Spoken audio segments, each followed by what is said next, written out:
Thank you. So,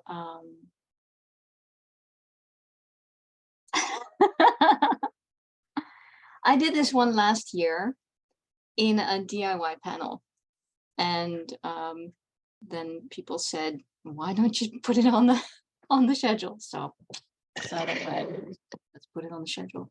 So I think one or two of you have seen this before. If so, here it is again.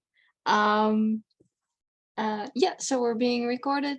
That means that, yes, thank you, Babak, for no spoilers. Do you remember Tom, Dick, and Harry? They're still in there. Yeah, we're being recorded, so if you don't want your face on the recording, then you can just switch off your camera, that's no problem. And if you don't want your voice on the recording, then you can just put questions or comments in the chat. You can do that anyway. I'm going to try to go through it faster this time than last time, because I feel pretty much the hour, and that's not really what we're here for. The idea is to talk about how can you make oh yeah, and if you don't want your any of you to show up at all, you can private, what's it called again? Private chat message somebody. Babak, are you willing? Can I prevail upon you again? I'm happy to try. Oh, you may hear some background noise, but nothing to worry over. So then just do a private chat message to Babak, and then they can ask the question for you. So yeah, it's about writing in character. I just went with Kirk and Spock because I did this presentation first at a KS convention, which was Kismet in the UK. So it was all Kirk and Spock, but I've added in Sam, Dean, and Cass from Supernatural since, just for flavor. Still working on my Starsky and Hutch one. The Starsky and Hutch crowd were like, "Can you do one for Starsky and Hutch?" I'm like, "Oh, well, that's not 2 characters, not 3 characters. That's actually 4 characters, and there's a whole lot of more complexity about writing them in character than there is about these sets of 3. Oddly enough, it's harder. It's weird."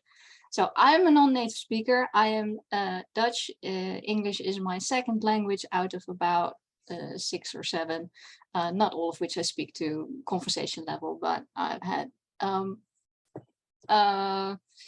for more than 2 years formal training in 8 different languages in my life, which was plenty. So I stopped taking language lessons after I decided that Japanese was unattainable. It's hard. I never got to conversation level. I can tell you how it works very, very well. I'm happy to do that some other time. So let's get cracking. So I called it Spock Speak, and it's just writing your characters in character, and it doesn't require talent, which is really what a linguist wants eventually. Is you just want to be able to do it, and you don't want to rely on your innate talent to do so. So when you're writing in character, you're doing that mostly in monologue, dialogue, or if you're writing in a strong voice point of view. I love strong voice point of views, so I'm all down with that. And then their speech patterns will show in style, background, and personality. I'm going to assume that people can read the screen. I hope that's true. The letters will get about this or slightly smaller when there's a little bit more on the screen. So let me know if there's a problem, because I'm not going to read everything out. I'm just going to talk about it. And oh, feel free to take screen caps. For my part, other people will have to say if they don't want screen caps in because of the images, or maybe the con has a policy on it, which I don't know. But for these slides, screen cap away. I don't care. So I've put together a little example, and I would like 3 people to play Tom, Dick, and Harry. Please, can you kind of like pipe up or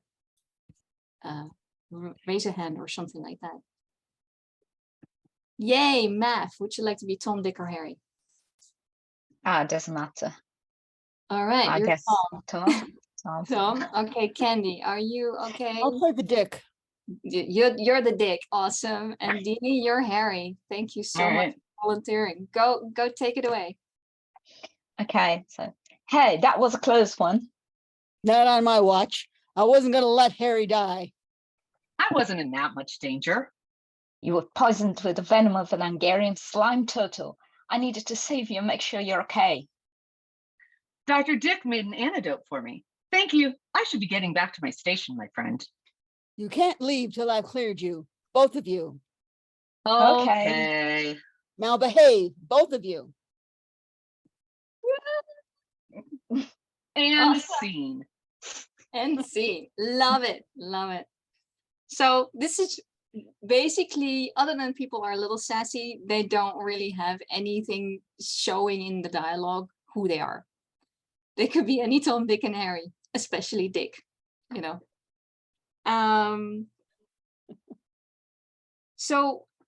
When you want to make it, actually, you got this dialogue and you want to say, but now it's Kirk, Spock, and McCoy. What do? You know, you start using things like idiom. You put specific words in to give the people character.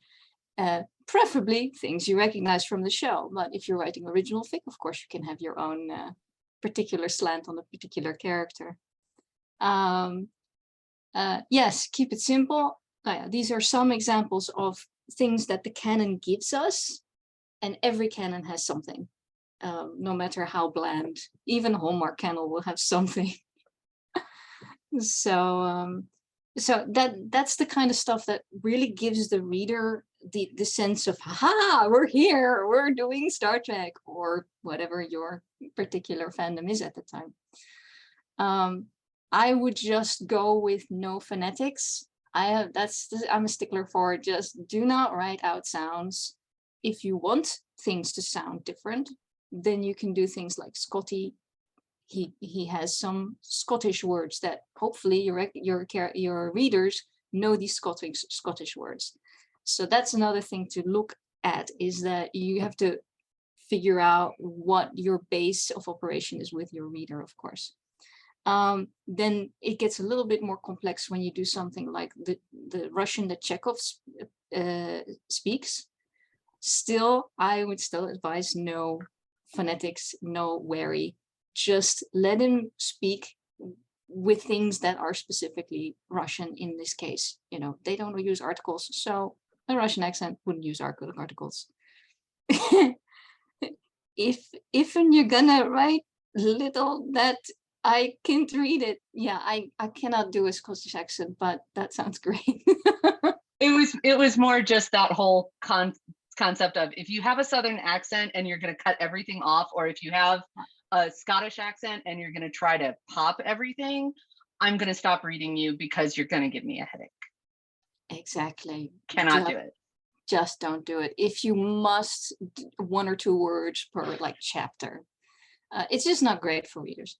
So this slide is really about, you know, get your stuff checked if you need to. And me as a non-native speaker, yeah, I need to, because I don't know. I mean, I do by now, but, you know, generically speaking, I wouldn't know what is US specific, what is Brit specific.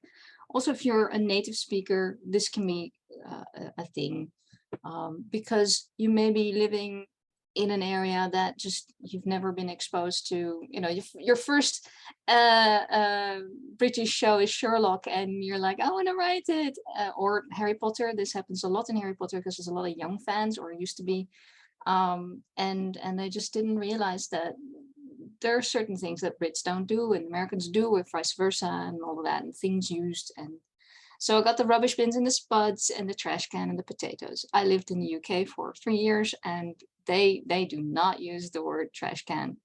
There's no trash bags anywhere. They're all bin liners. So yeah, so you got, as your weapons of choice, you've got idiom, grammar, whether or not you use compound sentences or keep it short. That also really gives an idea of what the character is like. Dini says cultural betas are very important too. I would definitely advise that. that actually goes into this short and compound sentences. If you write Japanese males, or I don't know about Chinese, I have no information on Chinese, but Japanese males, they would be speaking in very short sentences, for instance. That is the culture. The subject matter, of course, that is, you know, a Spock might be have passion, but he wouldn't be speaking passionately. He would be putting it in different terms. And direct and indirect styles, that is, you know, a Dean Winchester is like wham, in your face.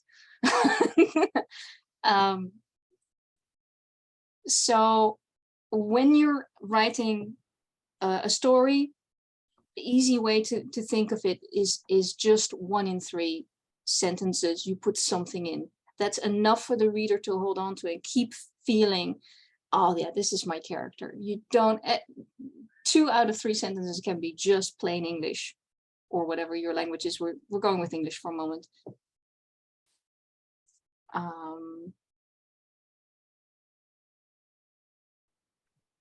So can I have a Kirk, McCoy, and a Spock to read this out?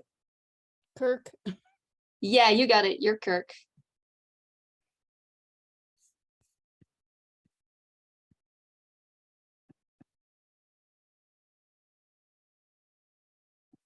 Do we have a Spock and McCoy, or did them? We're waiting. Am I going to do it all? I'll Nope. do McCoy. I'll do McCoy. Yay, Deanie. Do we have a Spock out there? Do we have to start calling on people individually? There's always somebody who will. Thank There's you. a raised hand. Thank you. And Lieber, what were you?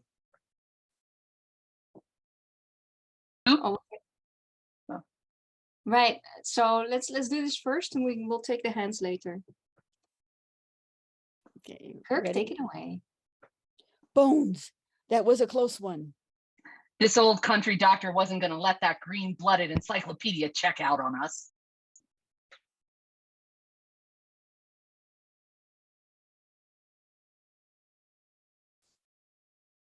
You got poisoned with the venom of an Algerian slime turtle. I wasn't taking any chances.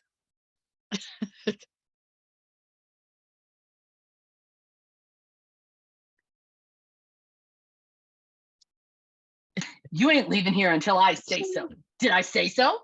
No. Right. You're staying put. Woo! Love it.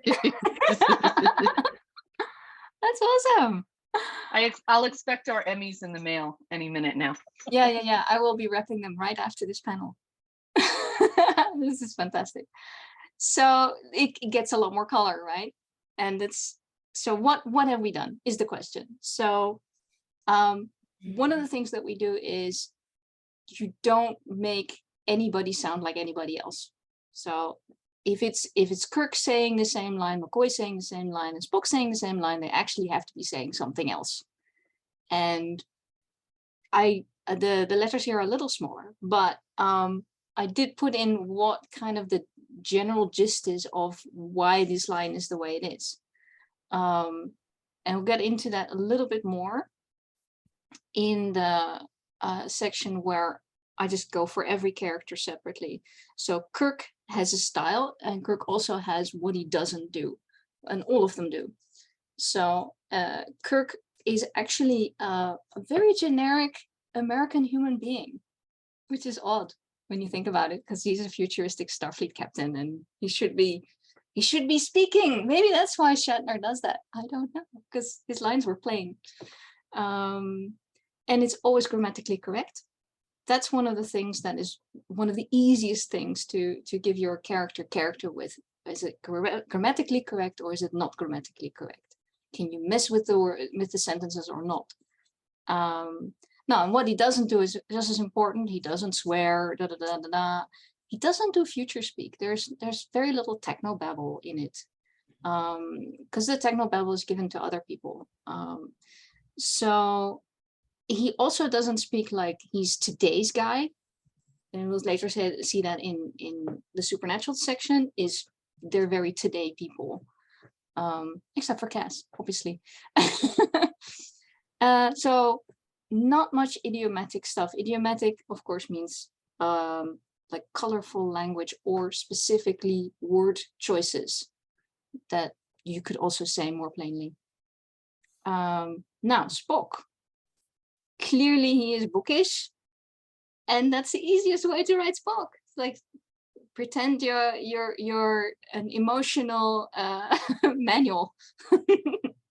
Boom, you're done. Or technical manual. Try to say everything as complex as you possibly can. There's Spock. Longer sentences, and of course preciseness. What he doesn't do is he specifically makes sure he doesn't sound like the humans around him, which we can talk about Strange New Worlds and The Cage, and he was different then. So depends on which time Spock. I'm kind of going with the TOS version here. Also, no slang, no idiomatic expressions. And he can be emotional, but he wouldn't be saying emotional things. So he'd be wrapping it in all sorts of other stuff. McCoy. If you're not American, you're screwed. This is the one where somebody said, was it Dini said you had to get cultural betas. Now, what is it in English? Betas. Right? Thank you. So yeah, no, you can't do American slang just off the cuff if you don't know it. But I would imagine if you're Canadian or maybe you're from New York, you might not know, what is it, Alabama? Where is he from? Atlanta, that was it. Atlanta slang, you might not know it. So you still have to do some research. So do some research, but definitely keep that down to not too often. And the rest of it you can do with, okay, he's very informal. He will, even the highest admirals, he would be Starfleet, what? The head of Starfleet, he would address as informal as he could possibly get away with without getting fired. Or maybe he doesn't care about getting fired. It's McCoy, after all. He's more argumentative, and he does do direct emotional statements. Now, that's really handy because Spock does not. So they're swinging on both ends of the spectrum there. So that gives you lots of handholds to write them. He also doesn't do formality and technobabble, even in his medical stuff.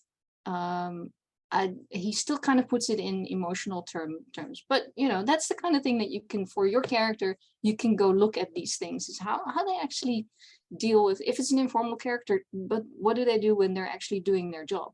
Oh yeah, they're still emotionally there, or something like that. Whereas another character like Spock would be as technobabble as he could possibly be, because hey, now he can totally pull out all the stops because it's work.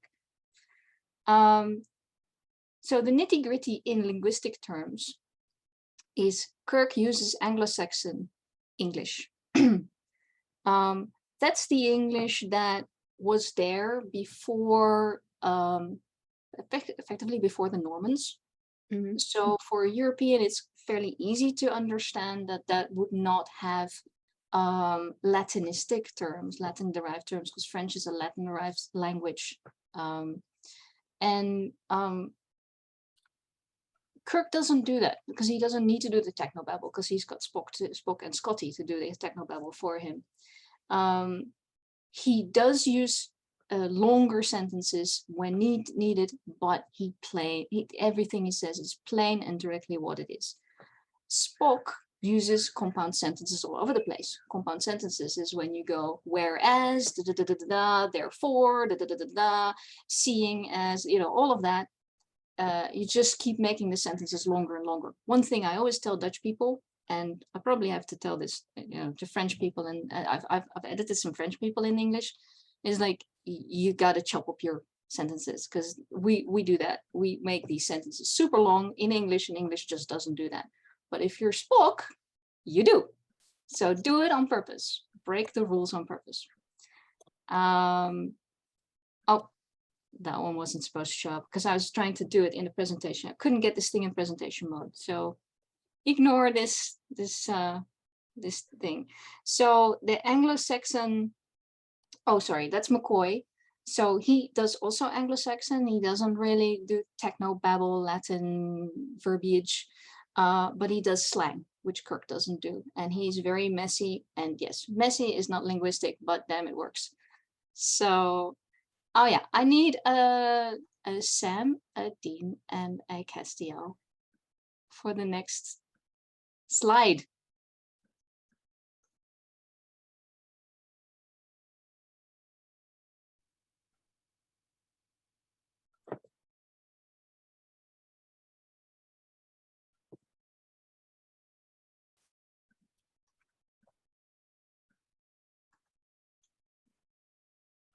While we're waiting for volunteers, Alana, there have been two I questions that popped can, up in the chat I can ask. I can Yes. go ahead and do a voice. I don't know which Yes. one. Yeah, I'll take any Lieber, of them. I'll take you, and Babak can ask a question while somebody else volunteers for the other two. Thank you. Thank you. One question that has come up is, will these slides be made available later? Not really. I suppose I could export them or something. Yeah. Yes. Yeah. And the other question was, I guess, a comment on the last slide saying, are there circumstances that you could see Kirk uttering a single damn? Oh yeah. A single what? Something mild like a damn. dam or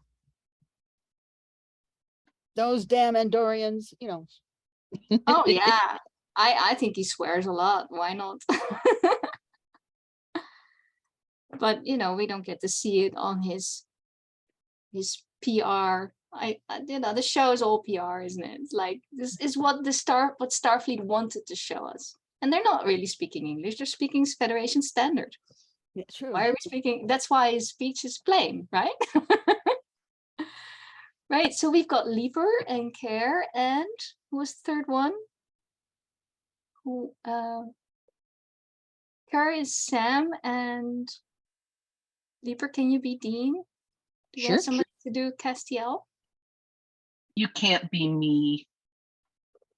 Yeah. Oh, Deanie, would you like to be Dean? Okay. No, I don't. It's just that Oh, people right, call me right. Dean instead of Deanie. So Right. Are you okay with being Castiel? Just for a slide. to me? Yep. Okay, fine. Sweet. Okay. No way. I wasn't gonna let my feathery ass Cass get toasted on this one. You both insisted on ignoring that I'm a celestial being. I wasn't in harm's way. Dude, you got yourself shot up with some fugly goo by that Angarian slime turtle. I wasn't taking no chances. Sam brewed an effective cure, and it's reinvigorated my powers. I'll just get out there and vanquish that demonic coven before harm befalls innocents.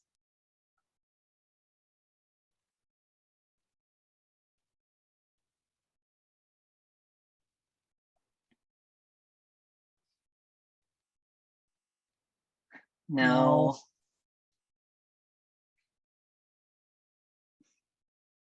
Thank you. Awesome. So yeah, it gets wordy, doesn't it? If you want to do stuff in character. And yeah, hitting the books, because that's what they do. So that's also in character. So Sam, what does he do? Well, he is a contemporary American, which to a Dutch person like me was a big challenge. Although I have to say Dean is a bigger challenge because he's really, really hard to write. So everything's messy and they're all run on sentences, but it's usually those extra words. Get this. That's definitely a Sam thing. Anybody who's ever listened to it for more than 5 episodes.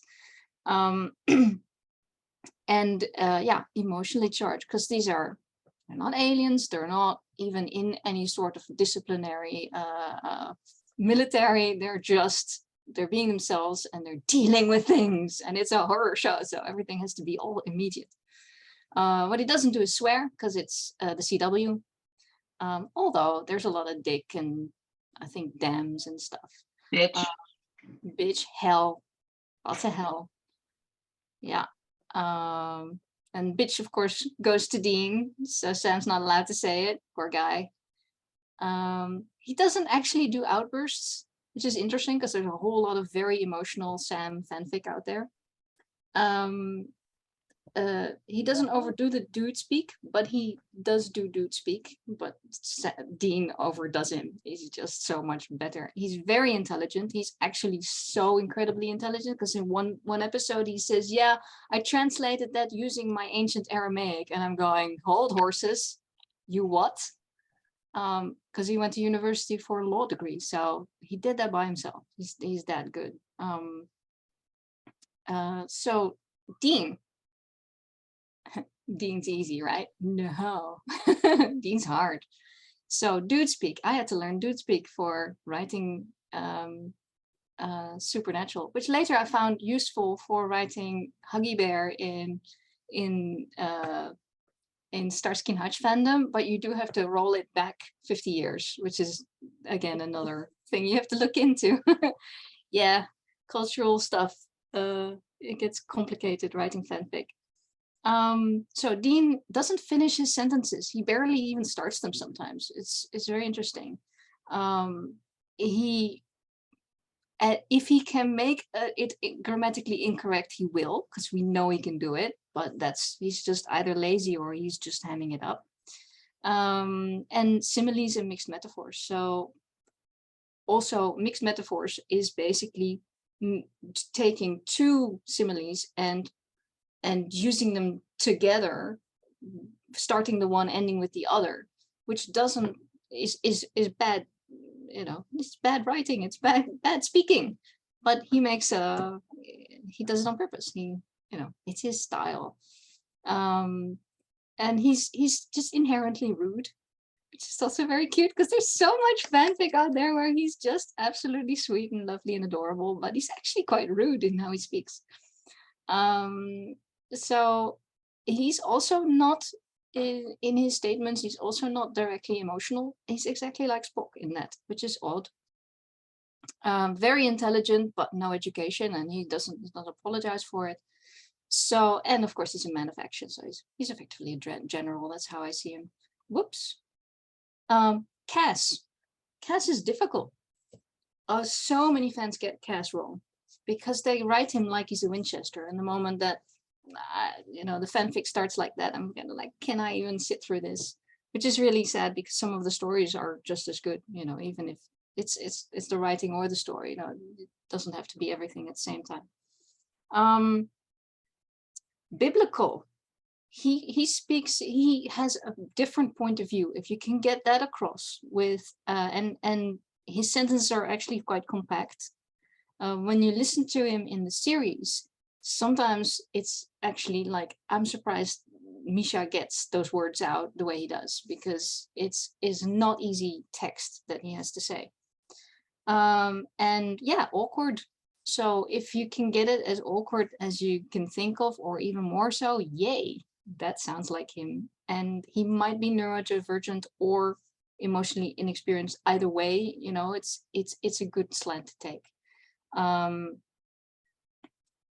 So the rest of it, he's quite, it's just no technobabble, but it's a little bit up for grabs because it just depends on how you see him, which season you catch him in, whether he's human Cass, whether you're writing AU, so anything goes. So back to linguistics for these characters. Sam is doing the Anglo-Saxon thing just like Kirk does, but he rambles. And it's, that's not very linguistic to say what he does. So just make the sentences longer with not technobabble words. And Cass, I was thinking Bible derived or even just medieval. Medieval works, make him sound like he's not from here. That already works. So I don't know if we got the 1 in 3 rule, whether or not that slide actually got taken out, because I took out a bunch of slides. But the 1 in 3 rule, did I say that already? Mm-hmm. No. Yeah. So with Cass, you can overdo it. You just every sentence can be as Cass as you can make it. You can do that with Spock too. Then Dean, again, little thingy here. So he just throw all the slang words at it that you can that you want. Dude speak, expressions, and keep it informal and a little bit rude. And that's then, you know, when you do all that, you can't miss but at least be in character, or at least get on with the story, because, you know, you have to get on with the story. That is also really important. So this is just a roundup. In the end, it's more important that people will read your story than it is to get everything right. I think that's good for fan fiction anyway, because we all want the fan fiction and we want it now. And perfection is not necessary for fan fiction. It's not even necessary for publications. Nobody has perfect stuff. But having character that jumps off the page, that is something that is memorable, and people will just, you know, clutch and read and keep on reading. So, oh, I think I just said this. So yeah, write a crackling, sizzling, touching story, and you're good. You can always improve dialogue later. I started with just writing the plain dialogue and then going over it again and putting in the character styles in, because I couldn't do everything at the same time in the beginning. And over time, you learn to do that and learn to better, but it's still is nothing wrong with just getting the story down, getting the text down, like the first slide I had with Tom, Dick, and Harry. That's just plain good enough. It's not even, you know, bad. You could just say, this is it, I've told my story. But you can also go over and make these adjustments. So that's it. I'm going to close the slideshow. So we still have about 10-15 minutes to do some questions. Let me hit the right button here. Yeah. Right. Anything, anyway. Questions or comments? In the chat or something. Yeah, maybe I can repeat the question in just That'd be great. which I put in the chat. So I like the idea of the 1 in 3 because it helps me being dynamic in the way I decide how much to put in there, because there's a trade-off really. If you put too much, it really looks like a parody, like, you know, Spock saying fascinating every 5 seconds. So at some point, whatever I have a draft or whatever, at some point I say, okay, what can I take out? It's that old rule, which was it Coco Chanel, that says whenever you think you're ready, take one item of, you know, of your whatever you put on off. Yes, And yeah, so that approach to seeing double check you can take out, and so 1 in 3 becomes interesting because it allows you to have the full picture. So yeah, thank you. You're welcome. And to me, that also it makes it easier to say, are you writing a caricature or are you writing a person? And the person would just go on and on and on, and there's a thing, and then go on and on and on. And a caricature would be all over the place. So to keep your character from becoming a caricature. Shiny, yes. One thing that helps me, I think, is finding other media that's set in the same place and or time frame, like, or one or the other. Like when I'm trying to get a hold on, say, for example, Inspector George Gently, trying to get a hold on like that sort of obviously I'm not from Northern England. I don't know if you could tell. But when I'm trying to get a hold on that sort of accent and like the slang and the way people use, I've been like watching Vera, which is also set in Northern England, but current times. So it's not just, and I mean, you know, for like Kirk and Spock and Bones, probably a little harder to do, find something that's like set in the same time period, but like just to kind of immerse yourself and figure out like the rhythm of things, I find that that's helpful. And yes, especially for historicals. Huge, huge.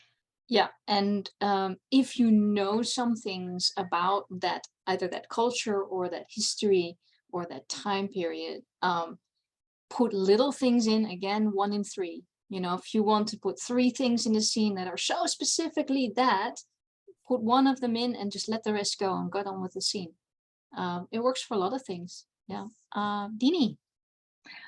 One of the things I also find with that, though, is that sometimes it's actually more useful to compare and contrast with other things set at the same period.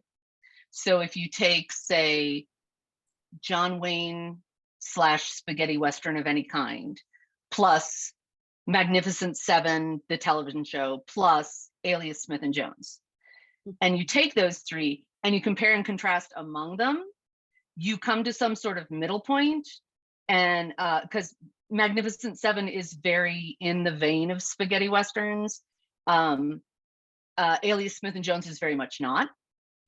And so you take that, you notice the differences, and those differences are where you get it to sound like Alias Smith and Jones, not like an old style Western, because it's very much not the same voice at all. And so if you watch all of that other stuff and you say, oh no, it's not like that at all, that's your starting point. Yeah, I think it's very good to get a feel around the thing. So what you're trying to do is you're getting the limits of the, yes, this is in the Western genre, but which kind of Western is it? Just like I could say, oh, I'm writing about 2 English-speaking guys. But in which country are they? Because, you know, Canadian, American, there's several parts of America even that it makes a difference. And then the UK, several parts of the UK, Ireland, Australia. I read one of the first supernatural ones I read was Dean went out for chips. Yeah, then you know it's not written Doritos or Lay's. No, this was like the, and we deleted right the end part. Yeah. Make it more American. But yeah, Dean would never go out for a bag of fries. Care. Care, you have your hands up. Yeah.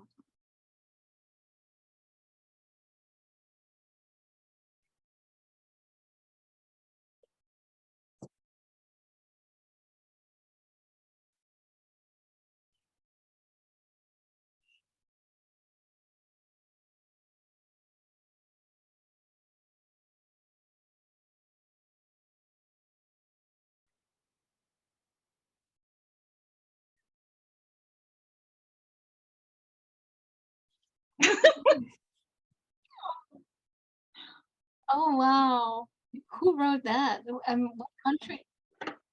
What country would that person be from to think that you needed a passport to get out of Colorado? Wow. Europe. Yes. Yeah, I'm thinking Europe myself. You do use the word state a little bit wrong here Yeah. compared to the rest of the world. Yeah.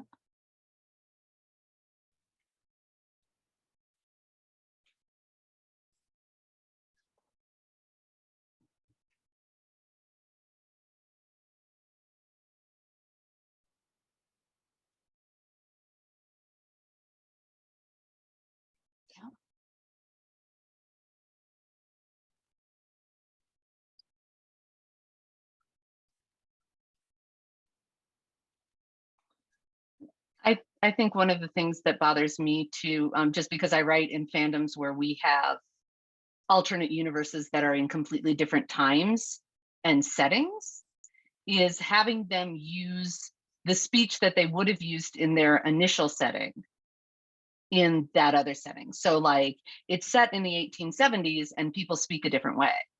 And then if you put it into the 1990s, those people ain't gonna be saying them things, I reckon. and yet that is, you get those and you're just sort of like, well, realize that this guy is in 1990s Colorado, not you know, the 1870s New Mexico. Like it's a different world. And sorry. Well, you're a very good writer when you can change the way they speak and still have the reader believe Know the that person. it's the same, that is an AU of the same character. That's quite a feat. Yeah. Yeah, I find it hard with reading some of the prose fic too. You know, there's so many AUs in prose that getting them to sound like themselves, it tends to be kind of difficult without making them sound exactly like themselves, which kind of defeats the purpose of the AU to begin with. And also because it will make them stand out, weirdly, you know, Right. Regency AU, and they speak like in the 80s in the UK, which is what they would normally, but it would really sound odd. In Supernatural, there's some really massive fanfics that are read by, you know, 1 million people, and some of them are like, it's great storytelling. I love the characters, but this is not Dean and Cass. And sometimes I guess it doesn't matter because we still love it anyway. We just call them Dean and Cass and off we go. So there's also, if the story is compelling enough, then it doesn't quite matter as much. But I love reading it in character, that I really feel like, oh, these are the two guys or the three guys or whatever.